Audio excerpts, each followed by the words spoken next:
One of the limiting factors of the Mustang is the storage space. While it does have plenty of interior space, you can fit a body in here.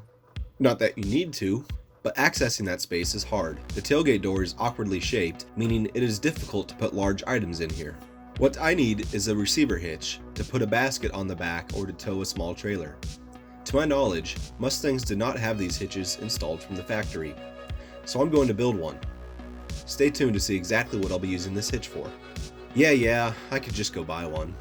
But where's the fun in that? I have two scrapped receiver hitches lying around, which I believe they came off of a Volkswagen Passat. They are in a good condition and are perfectly fine to use, but they are not shaped correctly.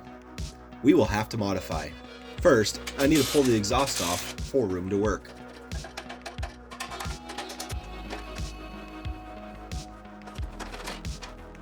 This side needs to be built to mimic the other side. We need this side of the tow hitch shortened by 3.5 inches.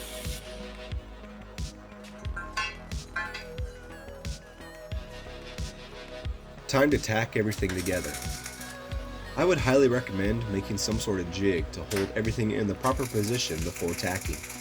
I did not do this, I just used my eye chronometer to line it all up.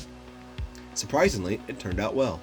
With everything tacked, it's time to test fit for holes. Then I will weld it all together and install it. I tacked everything with my flux core machine, then went through and TIG welded all the joints, because TIG welding forces you to go slow and to take your time. Safety tip: when welding, make sure to wear the proper safety equipment. This fool did have his helmet, but he did not have a long sleeve shirt on. Fun fact, welding can help you get a tan.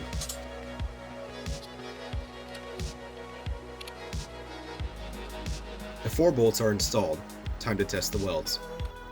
While it holds me, it should be able to hold whatever I put into it. Now I just need to pull it out one last time to touch up the welds and to paint it. There is a slight issue with this homemade hitch. The stock exhaust doesn't fit anymore. Think anyone will notice if I leave it off? The welds are cleaned, hitch is painted, the bolts are tightened, time to get some use. What can I all fit in here? This project has been on my to-do list for some time, but there's an event coming up in a few months which I needed this extra space. It's Rocky Mountain Race Week. What's even better? I'm not doing this event alone. Corey from T-Top Speed Shop is also racing for the first time. He is bringing an LS swapped Monte Carlo. There's a link to his channel below to follow his progress.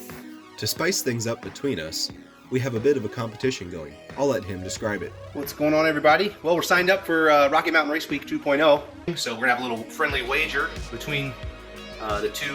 The first person to break down has to wear the other person's brand t-shirt. So when his Ford breaks down, he's gonna be wearing a Chevy shirt. I've already ordered it. It's a nice pink one. It's a size medium. It's gonna look great on him. He's gotta wear it for a whole day.